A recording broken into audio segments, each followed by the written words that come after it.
Hola, buenas tardes, amados amigos y conciervos de esta plataforma Cosecha Intercontinental. Para nosotros es cada viernes una bendición podernos reunir y compartir con cada uno de ustedes el ministerio de este hombre de Dios, Adrián Espinosa. Es relevante que el tema de hoy día es muy pertinente para la iglesia del Señor, ya que este tema se ha dejado de lado muchas veces y nos ha traído muchas consecuencias negativas. Por eso, con la gracia de Dios que nos concede nuestro Dios, y al tener este hombre de Dios para compartir este tema, para mí es una gran bendición que a través de estos medios podamos ilustrarnos y reflexionar sobre la historia de nuestra vida como iglesia. Permítanme orar unos momentos para que Dios nos encamine y fluya a nuestro varón en esa gracia que Dios le ha concedido. Padre, en el nombre de Jesús, te adoramos y te bendecimos. Y te damos las gracias, oh Dios, por esta plataforma que usas como una antorcha resplandeciente en medio de tanta oscuridad en el cuerpo de Cristo. Gracias por tu siervo Adrián Espinosa, contar con su capacidad y gracia que tú le has concedido para el cuerpo de Cristo. Me siento honrado, Señor, por compartir con él el ministerio y compartir el alcance para muchas personas alrededor de las redes sociales.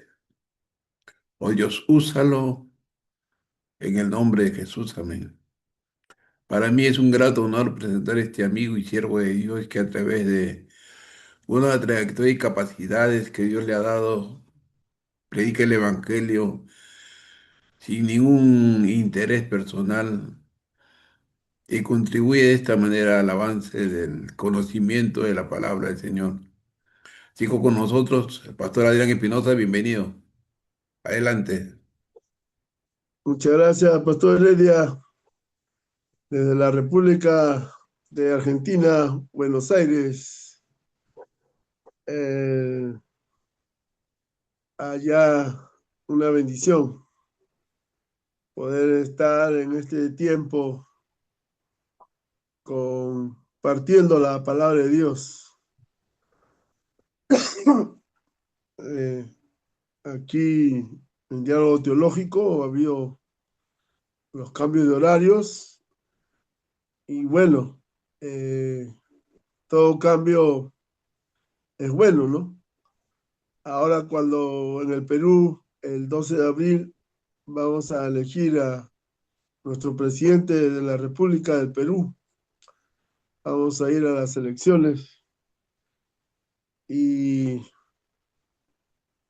estudiar el tema de la historia de la iglesia nos va a ayudar a, como dice, el que no conoce la historia está condenado a repetirla, ¿no? Y la historia de la iglesia en el Perú ya tiene más de 100 años. Y lo interesante es que somos una iglesia de mucha presencia, ¿no? Mucha presencia, pero poca influencia. Es decir, que la iglesia en el Perú está despertando, gracias a Dios, está despertando hoy cuando tiene que ir a las urnas con su voto de conciencia, su voto responsable, porque al final esperar cambios en 200 años de gobierno republicano, como decía alguien, es la misma ñusta con diferente Justán. Los cambios, ¿para quién serán los cambios? ¿Para los de arriba o para los de abajo? Entonces, yo le llamo la gran payasada, ¿no?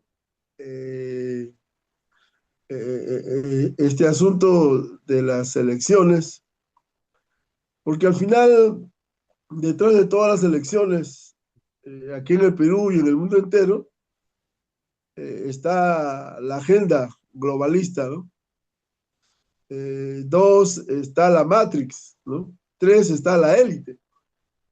Entonces, ellos manejan a su antojo en un programa de muerte diabólico, infernal, ¿no? Donde hay un pecado estructural de gran injusticia que no se toca. La iglesia no se quiere meter, no quiere problema en la iglesia. Pero es por eso es bueno hoy recordar la historia de la iglesia, no solo para interpretarla, sino para transformar. Hoy se necesita que la iglesia, en el Perú y en el mundo entero, la iglesia tenga esa esencia de ser iglesia, ser luz para el mundo y la sal de la tierra. Aleluya. Y aún más el fermento, ¿no? Poder contaminar a este mundo de la presencia de Dios, ¿no? De la llenura del Espíritu Santo, ¿no? De la gloria de Dios, ¿no? Qué tremendo, como Joel 2:28 dice, ¿no? Que, los, que Joel 2:28 dice que el Espíritu Santo será derramado sobre toda la tierra, sobre los 5 continentes, sobre las más de 200 naciones. El Espíritu Santo va a ser derramado. ¡Qué tremendo! ¿No? El Espíritu Santo se está derramando sobre la tierra, ¿no? Y no necesariamente pasa por la iglesia evangélica, es por la historia, es por la creación.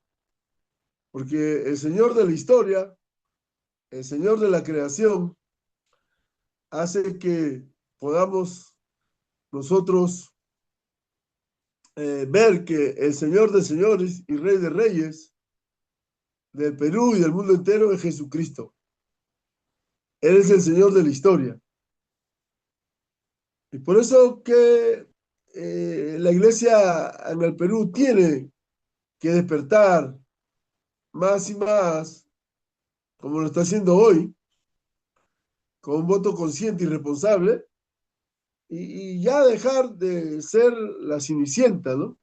La iglesia siempre ha sido la última y muchas veces la iglesia es utilizada como inocente, ¿no? Como cautiva, como ingenua.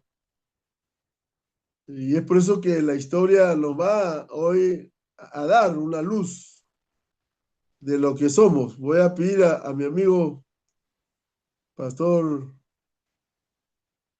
para que pueda leer estos puntos. ¿Por qué estudiar la historia de la iglesia?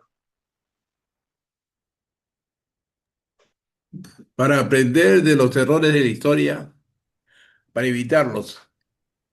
Aquellos que no pueden aprender de la historia están condenados a repetirla. Ajá, Descubrir nuestras propias raíces. Movimiento de restauración, ministerios universitarios. Evitar ajá, columpiar el pendelo.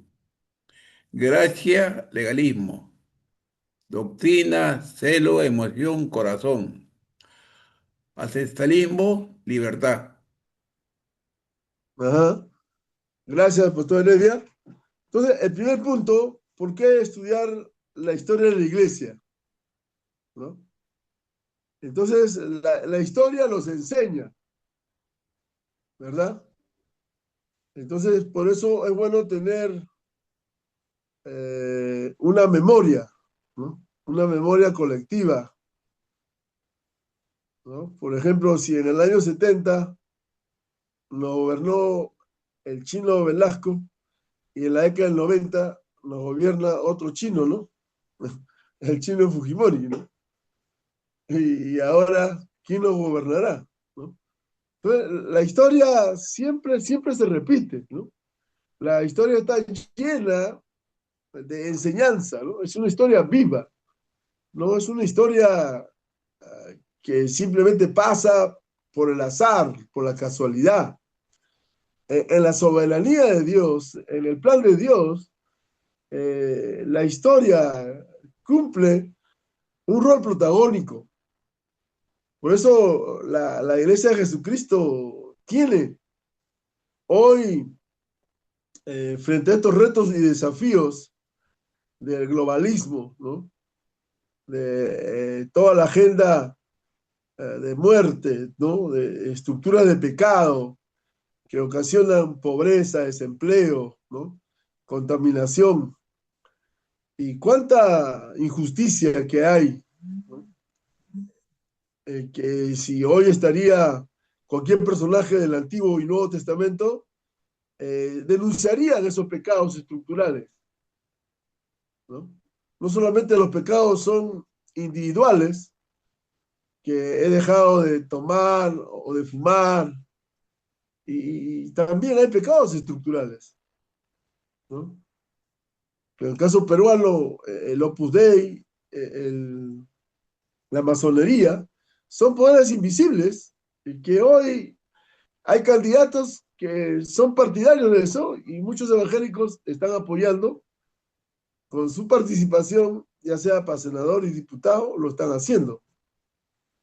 Entonces, ahí hay que reflexionar y la historia pues nos enseña, ¿no? Que la historia muchas veces se repite, la historia nos deja grandes lecciones, ¿no? Es importante que hoy la iglesia aprenda, hoy, la iglesia en el Perú, más de 100 años, ya no debe ser solamente una iglesia de presencia, ¿no? Hoy la iglesia debe pasar a ser también una iglesia de influencia, ¿no? Cumplir un liderazgo en todos los sectores sociales, políticos, económicos, medios de comunicación, aún deportes, la educación, la familia, etcétera, etcétera, etcétera. La iglesia tiene un rol protagónico que hacer, porque la Biblia lo manda desde el Génesis Apocalipsis, el tema del gobierno, ¿no? La iglesia, como dice en Navidad, gloria a Dios en las alturas y paz a los hombres en la tierra de buena voluntad, ¿no? Gloria a Dios en las alturas. Pero acá el shalom, la paz, a los hombres de buena voluntad, ¿no? Que están en la tierra. Entonces la iglesia necesita aterrizar ante una teología del cielo, ¿no? Muchas veces cantamos, al cielo voy, me voy con él, cuando allá se pase lista, más allá del sol. Entonces la iglesia necesita aterrizar hoy para encarnar el evangelio, porque la palabra se hizo carne. El mensaje del evangelio del reino de Dios pasa por la encarnación. Pasa por esa contextualización de tocar la cultura, de transformar la cultura. Por eso vamos a ver la iglesia en estos primeros siglos, cómo la iglesia va a transformar las culturas, ¿no? Transformó la cultura romana, griega, y aún la cultura judía fue transformada. Hoy se ha evangelizado el Perú, América y el mundo entero, pero las culturas no han sido transformadas. Entonces, la gran necesidad del mandato de cumplir el gran mandamiento, ¿no? De hacer discípulos. El pecado de la gran omisión de que tiene la iglesia hoy en día, que no hace discípulos. El mandato no es evangelizar. Ya se fue nuestro hermano Franklin Graham, gloria a Dios, aleluya, llenó el estadio, sábado y domingo el estadio estaba repleto, y qué transformación hubo, qué cambios hubo en la gran Lima llamada La Esperanza. ¿Realmente Lima tiene esperanza? Hoy con tanta muerte, con cuánta situación de vicio, de maldad nos encontramos, de extorsionamiento, sicariato, delincuencia, prostitución, y la iglesia como que si no pasó el COVID, ¿no? Seguimos igual. Entonces, por eso este tema de la historia antigua, media y moderna nos debe llevar, porque es una historia que se escribió con sangre, una historia que se escribió no en una biblioteca, no en un espacio.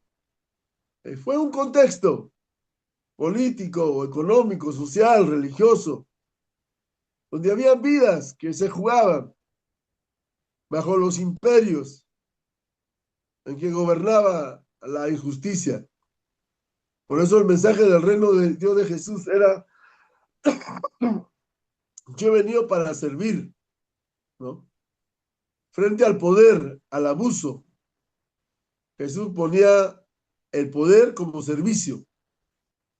Esa nueva propuesta de liderazgo que hoy en día, ¿no?, los candidatos puedan tener esa vocación de servicio al prójimo, de servir, ¿no? Hoy ofrecen el oro y el moro y cuando llegan al poder solamente se ocupan de sus bolsillos, ¿no? Se ocupan de sus asuntos personales y todas las demagogias, las promesas que hicieron en las elecciones, no pasó nada, ¿no? Simplemente palabras, palabras, palabras que se lleva el viento. Por eso la historia nos enseña que la iglesia tiene que despertar a esta gran transformación, ¿no? Porque el Evangelio es poder de Dios, ¿no? En palabras de Pablo dice, no me avergüenzo del Evangelio porque es poder de Dios. Entonces, ese dunamis de la palabra, ese poder de la palabra transforma los corazones, transforma las estructuras y eso es demostrado en los primeros años, ¿no? Y lamentablemente la iglesia pasó el lado oscurantismo del siglo II al siglo XIV, la iglesia entró en un periodo de oscurantismo, ¿no? Los historiadores lo llaman, Justo González le llama el periodo de las tinieblas. Mire, 12 siglos la iglesia en oscurantismo. Perdió esa esencia del mensaje. Perdió ese poder que emanaba del Padre, del Hijo, del Espíritu Santo en la transformación de vidas y de todo el contexto que rodeaba. Hoy cuando la iglesia está replegada a las cuatro paredes, hoy cuando la iglesia se golpea el pecho y solo su mirada al cielo y su mirada a sí mismo, ¿y qué es lo demás? ¿No? Ese individualismo que reina hoy, de verdad el Evangelio tiene que permear en nuestras vidas, ¿no? Por eso la historia nos va a enseñar que no basta interpretar la historia, hay que transformar la historia. Somos agentes de transformación, somos llamados a transformar eh, nuestra vida, ¿no? Gracias a la obra del Padre, del Hijo y del Espíritu Santo, tenemos el nuevo nacimiento y somos adoptados. Somos participantes de la naturaleza divina y podemos ser agentes de transformación, ¿no? Así que, pasando al segundo punto, descubrir nuestras propias raíces, ¿no? Algo muy importante que necesitamos hoy, tomar identidad. ¿Quién soy yo? ¿Quiénes son los evangélicos en América Latina? ¿Quiénes son los evangélicos en el Perú? Solamente que llevan un libro negro, que solamente llevan a la iglesia este libro, por eso nomás somos conocidos los evangélicos, o porque hay una inserción más, incidencias más en la que tenemos que hoy ser luz y sal de la tierra. Y como repito, ser fermento, ¿no? Contaminar este mundo de injusticia, este mundo malo, de maldad, de iniquidad, de muerte, a un contexto de vida. Como decía San Francisco, donde haya guerra, ponga paz, ¿no? Donde haya pobreza, traiga riqueza. Donde haya tristeza, lleve alegría. Entonces, el ser agente de transformación en cuanto a descubrir nuestras raíces, de dónde venimos. Somos del movimiento de restauración, ministerios, ¿qué, qué somos? ¿Quiénes somos nosotros? ¿No? Si decimos la iglesia histórica, vamos a ver los luteranos, los metodistas, los bautistas, ¿no? Son de tradición histórica. Los pentecostales, bueno, en el caso peruano, la iglesia pentecostal se ha dividido en más de 50 denominaciones. Todas las pentecostales en el Perú nacen de la Asamblea de Dios. 1906 en Azusa y en 1915 se formó el primer concilio y de ahí vinieron para América Latina la Asamblea de Dios y se formó el fenómeno pentecostal, el famoso pentecostalismo, y llegaron al Perú como Asamblea de Dios y se parcieron y a la misma vez también se dividieron, ¿no? Cada uno enfatizaba su experiencia y cada uno enfatizaba su énfasis. Y entonces uno decía, yo soy la iglesia milagrosa, yo soy la iglesia de poder, yo soy la iglesia de los dones, yo soy la iglesia tal, y cada uno se formó, ¿no? La iglesia, una se llama Iglesia Profecía, otro se llama Pentecostal de Jesucristo, otro Pentecostal Misionera, y así, etcétera, etcétera, etcétera. Se fue eh, extendiendo el movimiento pentecostal, ¿no? Y también tenemos el movimiento carismático, ¿no? Llamado neopentecostalismo. Entonces, ¿cuál es nuestra raíz? Yo soy de una iglesia histórica, un movimiento pentecostal, un movimiento carismático, ¿no? Los carismáticos enfatizan mucho el tema de los dones, el tema de la sanidad, y aún hacen campañas gigantes, ¿no? En coliseos, estadios, enfatizan mucho, ¿no? O el movimiento de restauración, o el movimiento apostólico, ¿no? Que enfatiza la guerra espiritual y enfatiza la prosperidad, ¿no? Entonces, nuestra identidad tiene que estar basado en los principios del Evangelio. Pues de ahí viene la palabra evangélicos, ¿no? Entonces, ¿por qué soy evangélico? Porque parto de los principios del Evangelio, ¿no? Ahora, como tradición histórica o pentecostal, carismática o apostólica, bueno, ahí tengo un rol protagónico que realizar, ¿no? Entonces ya estamos ubicándonos. ¿Para qué nos sirve estudiar la iglesia, ¿no? Para tomar una identidad de quién soy yo. Ante hoy una identidad donde la iglesia ha caído a un atomismo, ¿no? Y la falta de unidad en la iglesia hace falta, ¿no? Hoy cuando vemos en cada distrito fraternidades, no solamente una, dos, encontramos tres, cuatro fraternidades en un mismo distrito, ¿no? Imagínense, cada uno es protagonismo de lanzar su propio reino. Por eso necesitamos ver nuestras raíces, pero esas raíces vienen del Evangelio, ¿no? Y tenemos cuatro evangelios, ¿no?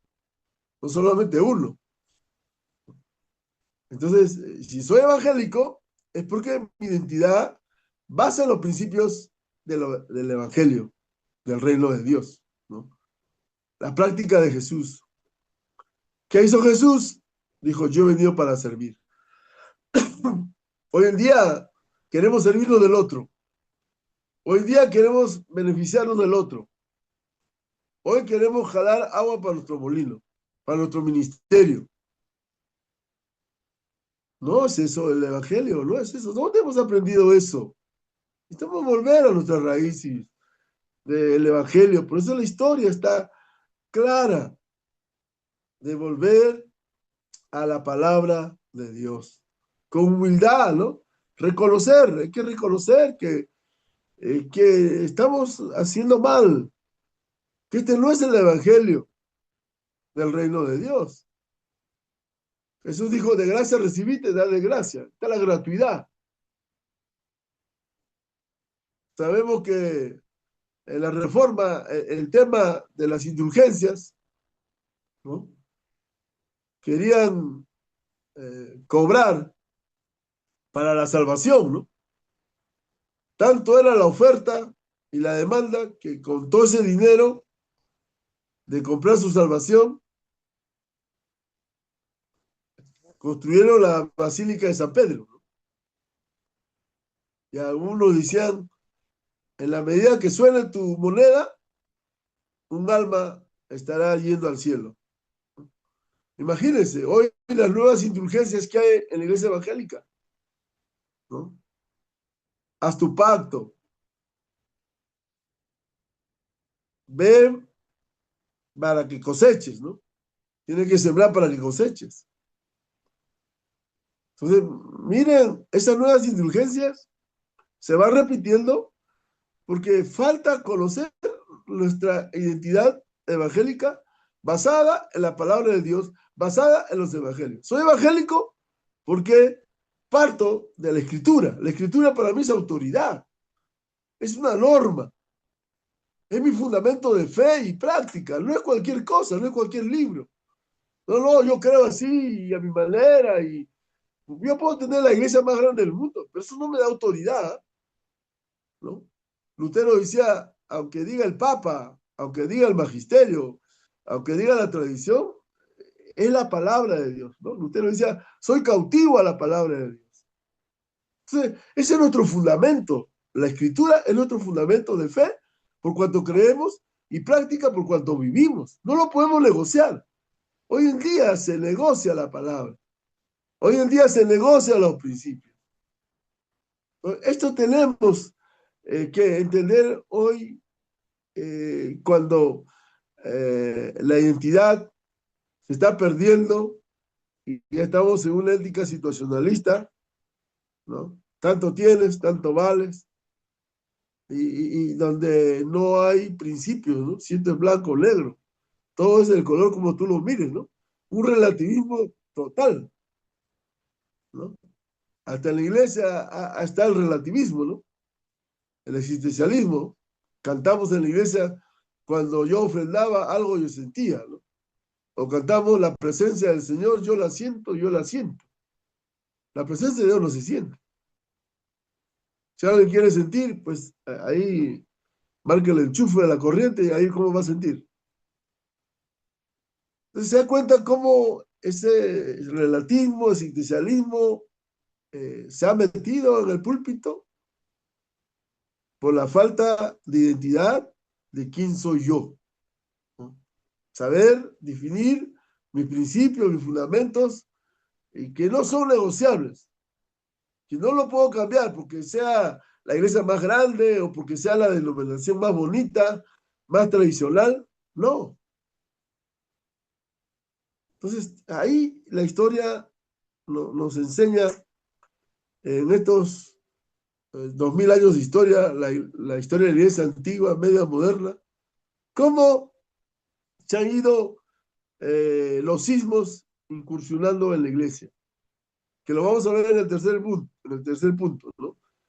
Evitar el péndulo, ¿no? Los énfasis que tenemos en la iglesia a través de estos 20 siglos. No debe llamarse la historia de la iglesia, debe llamarse la historia de las herejías. Gracias a esas herejías, hoy tenemos la teología sistemática. ¿Cuán importante es pasar por un estudio de una teología sistemática? Una teología fundamental desde llevar el estudio de la Biblia, la cristología, la neumatología, la eclesiología y toda la marca de la herejía. Es fundamental hoy en día conocer estos principios de la palabra de Dios para no caer en los énfasis que hoy día la iglesia fácilmente lo ha hecho. Por ejemplo, cuando se dio el evangelio social hace más de 100 años, venían de Europa los misioneros trayendo escuelas, trayendo clínicas, hospitales, colegios, y después vino la ola americana, el evangelio del fundamentalismo, haciendo campañas, ¿no? Y había un énfasis del evangelio social, bueno, esos socialistas que hacen colegios, hacen clínicas, hospitales, eso no es de Dios, ¿no? Eso no es espiritual. Lo espiritual es salvar almas, es hacer campañas. Y ese legado de Campañitis nos ha dejado hoy en día. Cuando uno va a la reunión de pastores, lo único que se programa es Campañitis, ¿no? Oye, ¿qué evangelista va a venir? Oye, ¿qué actividad vamos a hacer? O sea, no hay otra cosa de conversación en un diálogo pastoral en el que vamos a edificar nuestra vida, ¿no? Si hermano, estamos orando, ¿no? Consiervo, estimado pastor, estamos leyendo la Biblia, estamos enseñando las escrituras, o estamos solamente en el activismo evangélico, en el boom atomizador del evangélico, evangelástico. Entonces, por eso nos enseña la historia a no caer en esos extremos, ¿no? Porque todo ismo viene del demonismo, produce un extremismo, un extremismo, y vienen del demonismo, ¿no? Imagínense la gracia versus legalismo, ¿no? La gracia que hoy en día se habla no está bien sustentada teológicamente, bíblicamente, y se cae en un liberalismo. Se cae en una gracia barata. Se cae en un libertinaje. Y el otro extremo está el legalismo. No tomes, no fumes, ¿no? O en el caso evangélico hoy, pelo largo, falda larga, lengua larga. Entonces, necesitamos volver a la palabra y ver desde la escritura qué es la gracia de Dios, ¿no? ¿Qué significa la gracia de Dios, ¿no? ¿Qué es la gracia de Dios, ¿no? Algo que yo no lo merezco.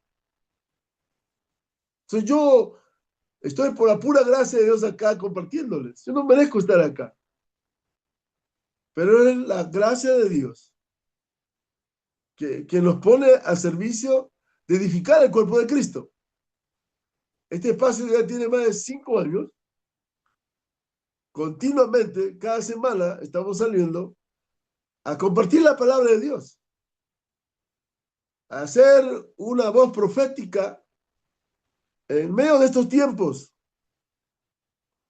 aunque a veces no tengamos público, pero es nuestra responsabilidad, nuestro deber. Como decía Pablo, ay de mí si no predico el evangelio. Entonces, frente a estos énfasis de la gracia barata, de la gracia que ya más parece un liberalismo, una permisividad, el abuso de la gracia, una falta de un estudio serio, teológico, bíblico responsable, se cae a los extremos, y al otro lado el legalismo, ¿no?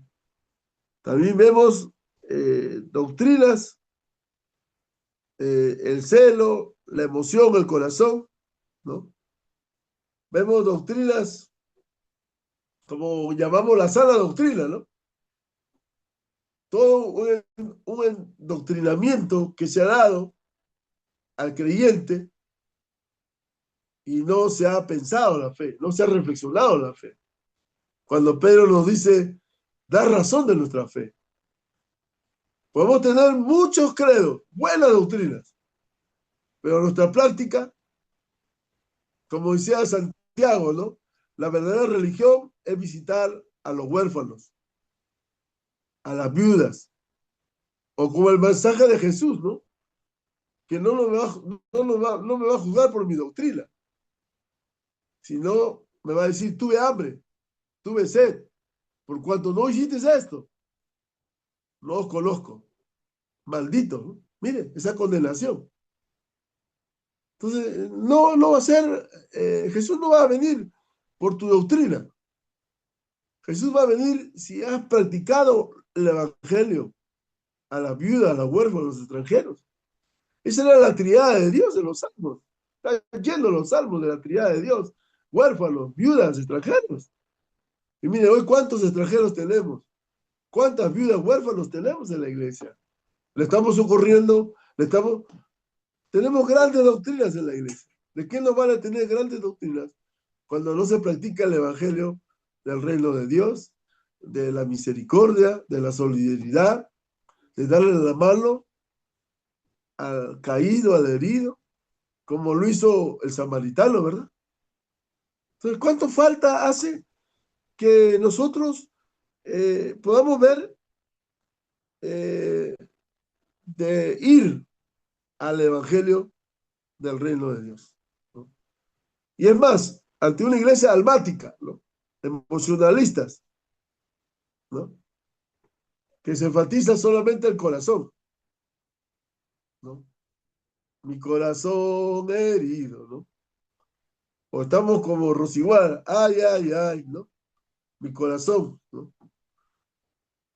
Entonces, mire, hemos producido una iglesia almática, una iglesia sentimentalista, una iglesia llena de experiencia y no hay los principios del evangelio, ¿no? De ir a visitar al enfermo, al preso, a socorrer a la viuda, al extranjero y al huérfano. Entonces, ¿cuánta falta nos hace hoy eh, estudiar, ¿no? Estamos dando, ¿por qué estudiar la historia de la iglesia? Yo termino con estos tres principios, ¿no? El primero, que si no conocemos la historia, la vamos a repetir. Y por eso que estamos repitiendo el plato de ser una iglesia de nombre, tiene nombre de que vives, y ser una iglesia fantasiosa, una iglesia que simplemente no está llegando, como en el caso de Perú, a ser una iglesia de influencia, ¿no? Entonces, ser la iglesia de luz, ser la iglesia sal de la tierra y más aún el fermento, eso hoy la iglesia tiene que no solamente interpretar la historia, tiene que transformar la historia. Por eso el Evangelio, cuando se dio en el siglo XV la Reforma, transformó la historia, transformó las vidas, transformó las culturas. Del 90% de alfabetismo en la Reforma se llegó a cero de alfabetismo. Eh, Nacieron las universidades, el humanismo. ¿Cuánto aporte dio el volver a la palabra de Dios? Transforma la palabra de Dios. Hoy tenemos esa palabra viva y eficaz, pero parece que esa palabra ya se ha hecho, ya no es mensaje, es masaje, ya, ¿no? Se ha hecho psicología, se ha hecho terapia. Spurgeon decía, la palabra de Dios es como cual león, soltarla, va a ver cómo devora. Tenemos que dejar actuar a Dios, al Padre, al Hijo del Espíritu Santo. Hoy más que nunca, tenemos que dar un paso al costado. Tenemos que dar lugar al Señor de la mies, al Señor de la obra, que obre hacia una transformación de hacer discípulos y la iglesia ya no queda atrapada, encerrada en sí misma, sino que vaya a ser discípulos, vaya a las naciones, vaya al mundo. Y como dice también el segundo punto, que nuestra identidad, ¿no? Descubrir nuestras raíces. Y nuestras raíces son el Evangelio del Reino de Dios. Nuestras raíces es Jesucristo. Es una persona, no solamente una doctrina, es una vida. Por eso es la vida que tenemos que hoy jugárnoslas en este tiempo, de darla. Si alguno quiere venir en pos de mí y no se niega, no es digno de mí, dice, ¿no? Hay que dejarlo todo. Hoy se trata de cuánto estamos dispuestos a perder. Hoy cuánto estamos dispuestos a sufrir, a padecer por el otro. No hay esa teología. No hay. Es toda una teología romántica, teolo- teología del beneficio, de una gracia barata, de ofertas, de aprovechamiento, de aventajamiento, cuando nuestras raíces del Evangelio es dar la vida, ¿no? Es dar para que tú puedas tener en el reino de Dios. Las cosas son a la inversa. No es el poder, es el servicio el que tiene poder. Primero no es el que tiene poder, es el que sirve, es el primero, ¿no? Ante hoy el imperialismo versus el colonialismo, hoy en el mundo, que se están peleando los imperios chinos, rusos, americanos, frente a los colonialismos, está la palabra de Jesús en Marcos 10:45, muy tajantes, revolucionarias, que dice, yo he venido para servir. ¿Quién de estas entidades hoy en día está para servir al prójimo?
Hola, hola.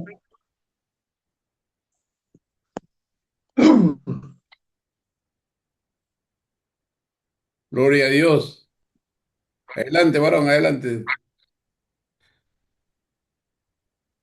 Amén, amén.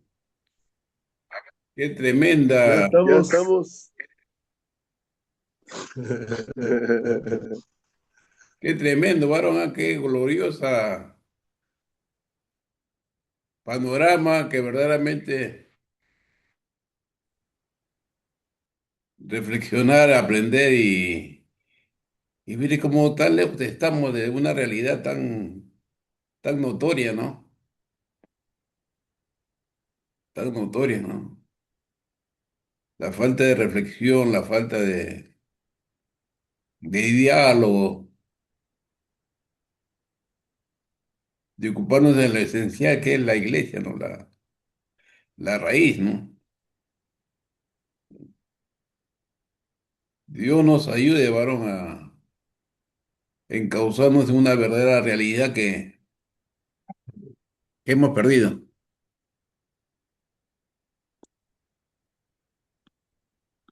Gracias, Pastor Ariel, verdaderamente sacudamiento ha empezado, dice Morris Cerullo, ¿no? Tenemos que volvernos a la historia. El que no conoce su historia tiende a repetir sus propios errores, ¿no? Y repetimos los propios errores de nuestros ancestros. Claro, la historia que nos plantea, ¿no? El tema de la iglesia hoy, ¿no? En un contexto de los siglos, la iglesia muchas veces ha sido cobertura ideológica y le ha echado agua bendita al sistema. Entonces no hemos sido críticos, sino hemos sido parte de justificar eh, esos hechos a nivel mundial, como el caso de Clinton, ¿no? Un diácono Sí. metodista que estaba el domingo en la iglesia y el lunes enviaba los misiles a Irán, ¿no? Entonces, esas caretas que hoy en día vemos, ¿no? En el mundo, y hoy más que nunca los candidatos cuando se presentan, ¿no? Como pro familia, pero hay otros hechos muy directivos de injusticia, de estructura social, que están aprobando que el Evangelio lo denuncia, ¿no? Contra la vida. Entonces, la palabra muy clara, la opción de Dios por el pobre en ese contexto de la viuda, del huérfano y del extranjero, no son categorías sociales, como hoy en día podemos nosotros teologizar y socializar, ¿no?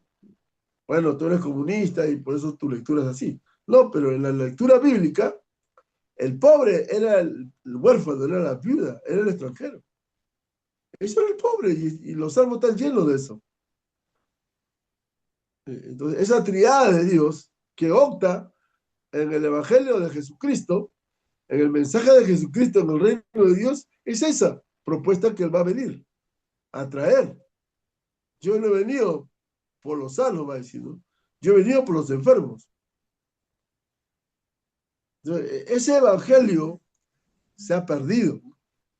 Tenemos un Evangelio muy, entre comillas, doctrinal, muy bonito, pero no llega a transformar la, la vida, la sociedad, la estructura, ¿no? Si el Evangelio es denuncia, si el mensaje de Jesús, todos criticaban el mensaje de Jesús. ¿Quién es este? ¿De dónde ha salido? ¿No? ¿Por qué dice? Estaban los El fariseos, mensaje de Jesús era también pues, político y la gente no quiere asumir un rol de responsabilidad, ¿no? con las comunidades tampoco, con los huérfanos, con la vida que Claro, son parte de una comunidad, ¿no? Social dentro de lo que es la constitución de las ciudades, ¿no? claro. Un activismo de cuatro paredes, de celebración de cuatro paredes, de La- cultos de cuatro ahí paredes. la iglesia no sale de la iglesia de ahí, de sus cuatro paredes, está trincherado y no sale de ahí la iglesia. Toda la teología eclesial, que en teología pastoral se enseña, es cómo bautizar niños, cómo casarlos y cómo enterrarlos, ¿no? Es decir, toda la teología pastoral. O sea, no hay una teología a la vida, a la vida cotidiana, ¿no? Al servicio al prójimo. No hay. Pues hemos espiritualizado la espiritualidad del ser evangélico es a partir del reino de Dios, a partir de los evangelios. Y eso es compromiso por el prójimo. Pero hoy en día no. Hoy yo tengo que beneficiarme, tengo que crear mi doctrina, mi imperio, mi estructura para yo ganar. ¿No? Y crear ya no discípulos, sino proselitismo. Ya Claro, no se ¿no? hace discípulos, se hace prosélitos.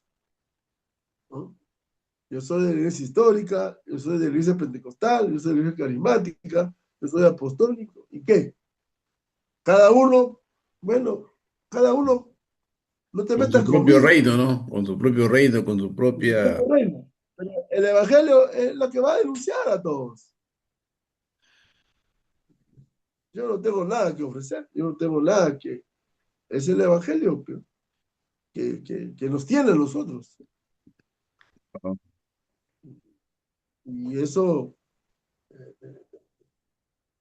está pues en cuánto estoy dispuesto a perder, ¿no? Cuánto estoy dispuesto a sacrificar, ¿no? Hoy es el tema, ¿qué me va a favorecer? ¿Qué voy a sacar provecho, ¿no? ¿Qué voy a obtener? Se van por la plata, ¿no? Esos pastores que se van por la plata, ¿no? Entonces, el tema va por ahí, ¿no? Entonces, pero si nuestra identidad evangélica está enraizada en Jesucristo, ahí está el tema del servicio, ¿no? Ahí Claro. está el tema de la gratuidad, ¿no? De gracia recibiste, dale gracia, ¿no? Entonces, no hay cobro por lo que yo tengo que hacer. No, por eso Dios nos ha dado talentos, Dios nos ha dado una grandeza de producir, ¿no? De ensanchar, de gobernar, de administrar. Eso. Pero pero en el ministerio es categórico la palabra, ¿no? No puedo lucrar yo. El ministerio no es para lucrar, el ministerio es para servir. El ministerio es La para gente se perder. lucra, pues se lucra ahí. Se lucran ahí. Se vuelven Entonces, millonarios como... eso tiene que, uno tiene que volverse a la escritura, pues, ¿no? Al evangelio. Tiene, tiene que,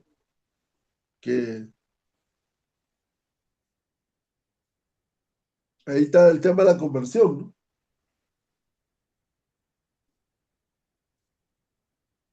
Sí, amado. Van a continuar todos los viernes con este tema, está buenísimo, ¿ah? Ah, ok, ok. Dale, Porque dale. Está bueno, está hoy buenísimo. día, Yo creo que la gente no conoce su historia. Casualmente por la falta de ausencia de conocimiento de la historia de la iglesia, estamos desubicados. La gente no conoce, no conoce. Pastores no conocen, no conocemos. claro, Estamos desubicados. Parecía que solamente con un toque de un calorcito, y un empujoncito en mi cabeza, y una danza, y una alabanza, y es todo ya. Lo que, No hay lo que el sustancia. único sabe cristiano es echar fuera demonios y esperar ir al cielo. Esa es la única teología que le han enseñado al creyente. Y Qué pena, ¿no? ser un ciudadano responsable en la calle, ¿no? Entonces, Un toda esa trabajo. obra de Dios que está, Hay que trabajar en esos temas. el Señor ya está trabajando y ya muchas veces la historia ya no pasa por la iglesia evangélica. Hay otra historia ya, ¿no? Y esa historia, como dice Joel 2:28, que el Ya está Espíritu afuera, Santo ¿no? va a Es de derramar. verdad, esa es la verdad. Ya fue, ya salió de las cuatro paredes. Decía Morris seguro de contarle quién poner al Espíritu Santo en una cajita de fósforo y controlarlo. Claro, exacto. Entonces, ya pues, ya en Joel 2:28 dice que el Espíritu Santo va a estar derramado sobre toda la tierra. Yo le llamo ahí la movilización de la iglesia local. Ya no va a haber protagonismo de liderazgo, sino de la iglesia total. Claro, O sea, la iglesia total como cuerpo de Cristo va a ser, y no solamente van a ser evangélicos, porque hace 30 años yo decía este mensaje, que no va a ser los evangélicos ni los católicos, sino va a haber comunidades. Y ahí nació Agua Viva, ahí nació otros movimientos que no son católicos ni evangélicos, sino son comunidades. claro. Y hoy la propuesta que tengo, ya de hace 30 años, es la movilización de toda la iglesia local, donde ya no va a haber liderazgo, no va a haber protagonismo de liderazgo, es la iglesia viva, pero no necesariamente evangélica. El Espíritu Santo va a ser derramado sobre la tierra, dice, ¿no? Va a haber temor de Dios desde los gobiernos, desde los presidentes. Va a haber temor. Hoy no hay temor, por eso que hacen lo que hacen. Pero viene el temor de Dios y nadie lo va a predicar. Solo el Espíritu Santo va a caer a ellos y ellos van a tener ese temor de Dios. Imagínate cuánta gente en el mundo, musulmanes, que la iglesia no puede llegar, va a ser tocado en ese tiempo. Imagínate, millones de personas van a ser tocados. La iglesia no lo va a contener. La iglesia no lo. ¿Dónde va a poner la iglesia tanto resultado? No va a caber. La iglesia está pensando en la iglesia del millón. Aquí el Señor va a salvar billones. Gloria a Dios. Claro, es la obra de Dios. Dios va a salvar Amén, su es la obra historia. de Dios, Dios es no, la obra de Dios, pues, es la obra de Dios. Dios es el que tiene el control. Dios no va a dejar su historia abandonada a la intemperie, no. Dios va a salir ganando como lo ha hecho en todos los imperios del ayer y hoy que están los imperios chinos, rusos y americanos, no se van a dar con la CIA, porque este gobierno es temporal. Nosotros tenemos que ver que el reino de Dios es eterno, que Jesús viene a reinar, que Jesús viene a juzgar, Jesucristo viene a juzgar. Entonces yo no me puedo trincherar ahora en un movimiento temporal de posicionarme porque eso es pasajero. ¿Qué legado yo voy a dejar a mi generación? Amén. Si ya hoy estamos, mañana no estamos. ¿Qué legado, no? Entonces hoy estamos por la pura gracia de Dios. Por la Tú y yo pura. no deberíamos estar. Estamos por la Ah, pura gracia, cordia de Dios. ¿No? dale, Y varón, nos acá no, vemos. Dios te bendiga, gracias. ya, Qué bendición, listo, ¿no? listo. Diantito. Amén. Ya, Pastor Heredia, a servirle Un para abrazo, servirle. saluda a la esposa, a los hijos. Ah, que ayer fue su cumpleaños de Ya, Benjamín. ¿Ah? gracias. Bendiciones. Sí, sí, me dijo que le saludate. Sí, gracias. Sí, nos vemos.